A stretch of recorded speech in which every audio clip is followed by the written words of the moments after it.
aqui considere uma variável aleatória x como o peso em gramas de pacote de granulado, tá?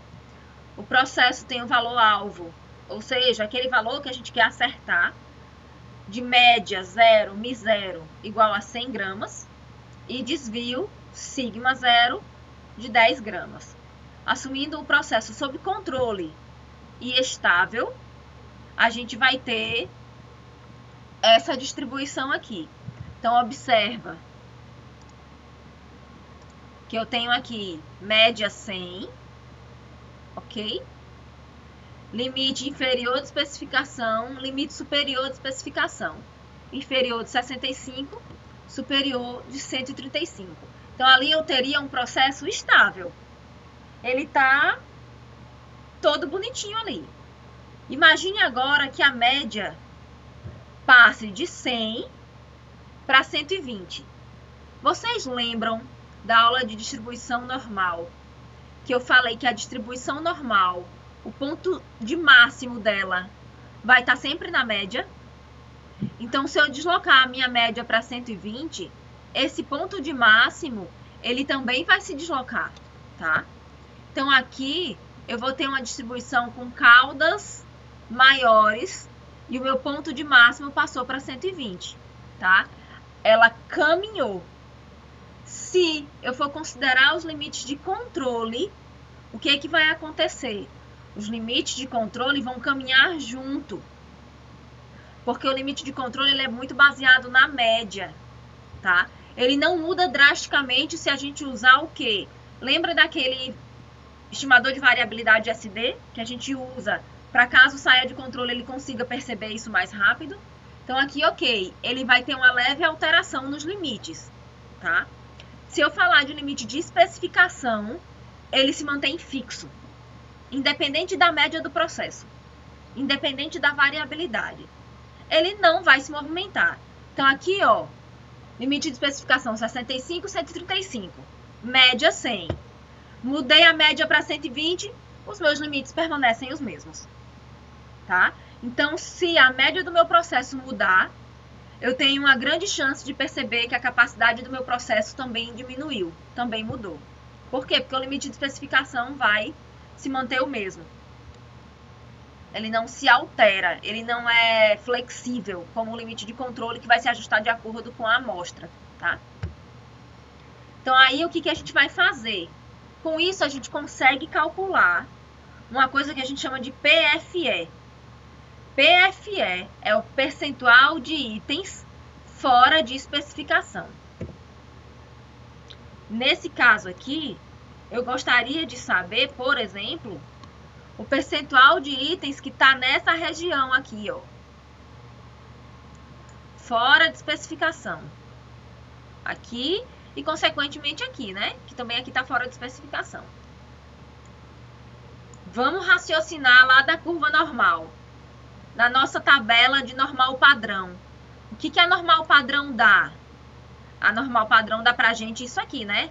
Da média até o nosso ponto de interesse. Então, a gente tem aí média até o ponto de interesse. No nosso caso aqui, o ponto de interesse vai ser quem? Vai ser o meu limite inferior e superior de especificação, que vai ser o nosso x, tá? Então, aqui, na nossa tabela da distribuição normal padrão, se a gente for procurar a probabilidade, a gente vai encontrar isso aqui. No entanto, a gente tem interesse ao complementar disso, ao que está fora. Então, se eu quero saber a probabilidade do meu percentual fora de especificação, eu vou pegar o centro da distribuição, tá? E vou subtrair de 1 para encontrar os meus extremos, tá? Então, aqui eu vou dividir ela ao meio e vou fazer meu Z padronizado para o meu limite superior de especificação. O resultado eu subtraio de metade de 1, 0,5, para encontrar esse pedaço aqui. E eu faço também para o lado negativo, né? Que seria o lado de baixo da distribuição, para encontrar esse lado aqui, ok? É isso que a gente vai fazer. Então, aqui, o que é o meu PFE? ele vai ser... Deixa eu mudar aqui a cor desse negócio. Ele vai ser a probabilidade da união do que tem de Z para baixo, do limite inferior, e Z para cima do limite superior de quem? De especificação. Ou seja, vai ser 1 menos a probabilidade de Z pertencer aos limites. O que é isso?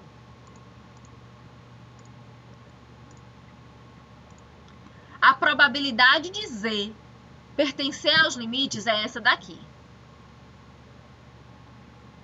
Tudo que está aqui dentro, entre esses limites.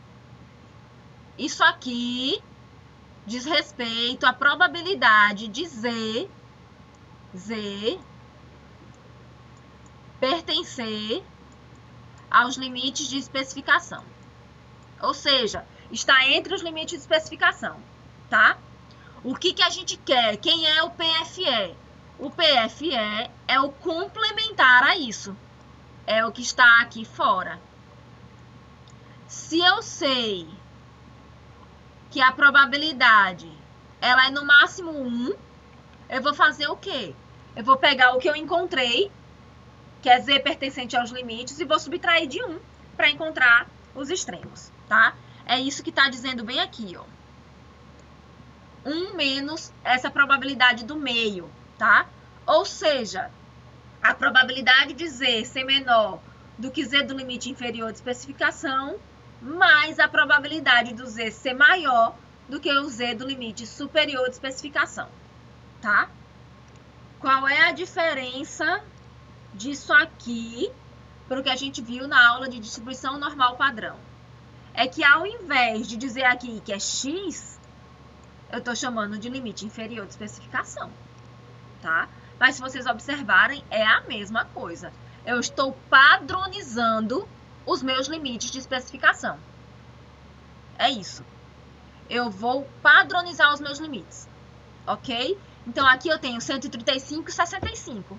Eu vou fazer aqui 65. E aqui eu vou fazer 135. No slide anterior, eu falei que o desvio era 10, lá no comecinho. E falei que a média inicial era 100. Então, a gente pode fazer o quê? Calcula o Z para a média 100 e verifica o percentual de itens fora de especificação quando a média está no alvo. Depois faz o deslocamento da média para 120, calcula de novo e compara esse percentual de deslocamento, tá? Quanto que vai sair de especificação. Com isso, você consegue até saber o quanto o teu processo aguenta de deslocamento na média, baseado no percentual de especificação que você aguenta no teu processo, que você suporta no teu processo, tá? Então, aqui, deu para entender? Aí eu vou fazer agora igual o blogueiro, né? Coloca aqui nos comentários, dizendo se deu para entender até agora. E vocês escrevem aí no chat para me dizer se tá tudo ok, se eu posso continuar. Então, considere pacote de feijão lá das primeiras aulas, tá? Lembra que o valor-alvo dele era 1000 gramas, 1 quilo? Pois bem. Agora a gente vai trabalhar com os limites de especificação de 985 e 1015 gramas, tá? E aqui ele dá também os limites de controle calculado baseado numa amostra de 993,64 e 1005,76. Assumindo que X, quem é X? Peso do pacote de feijão. Assume uma distribuição normal com média 999,7 e desvio 4,514.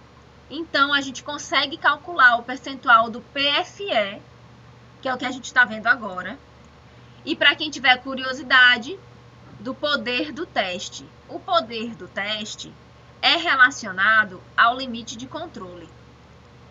Lembra que eu falei que um gráfico de controle é uma sequência de testes de hipóteses Então, a gente quer saber, muitas vezes, qual é o poder que o nosso teste tem, que o nosso limite de controle tem, tá? Então, a gente também pode fazer isso. E é o mesmo esquema do PFE, usando a normal padrão, só que com os limites de controle, tá?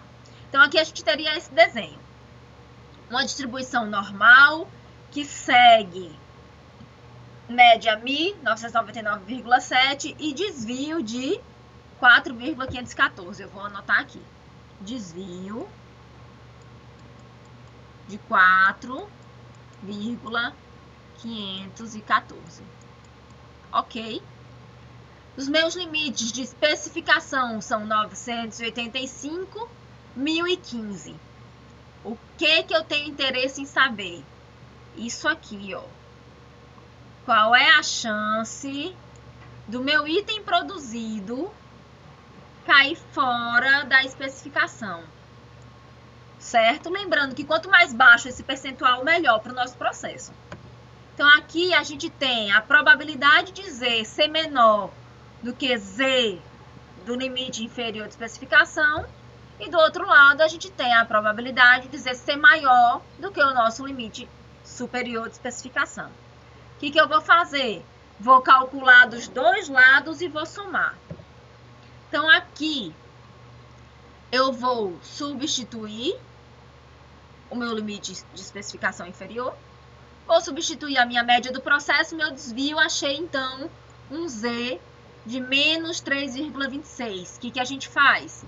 Pega a tabela da normal padrão, vai lá em 3,26, positivo, porque a tabela vem valores positivos, porque lembra que se é simétrico, de fecha o meio, tá tudo certo, né? Igual de um lado e do outro. Encontrei a minha probabilidade de que? De Z ser do limite inferior de especificação até a média, porque foi isso que aquela minha tabela me deu. A minha tabela, ela me dá isso aqui, ó. Lembra, vai depender da tabela que eu estou usando, dá isso aqui. E eu preciso saber o complementar. Eu sei que metade da distribuição vale 0,5, então eu subtraio esse valor de 0,5 e encontro, então, a minha probabilidade do meu item produzido cair fora do limite inferior de especificação, para baixo dele, ok? Agora eu vou calcular o para cima. Vou fazer a mesma coisa somente com o meu limite superior de especificação. De novo, na tabela, o que ela me dá? Ela me dá esse pedaço aqui, ó. Eu tenho interesse de quê? Do pedaço de fora. Subtrai de 0,5 e tenho as minhas duas probabilidades. O que é que você poderia fazer? Tá? Você poderia somar 0,49944, que é isso aqui. Você poderia somar isso com 0,49965, que é isso aqui. Você poderia somar isso. E dessa subtração, diminuir 1. Ok? Você pode fazer assim também, que vai dar a mesma coisa. Vai dar o que isso aqui? Vai dar, isso vai ser igual a 0,0056 mais 0,0035. Já vai dar o meu resultado final, que é a soma disso aqui com a soma disso aqui. Ok? Isso aí é o que a gente chama de PFE, percentual fora de especificação. Por que eu tenho interesse em saber dele? Para saber o quanto eu estou produzindo errado. O quanto a minha média pode se deslocar ainda. O quanto eu tenho de margem de segurança, tá? Então, aqui, o nosso PFE vai ser de aproximadamente aí 0,09, tá? Ok?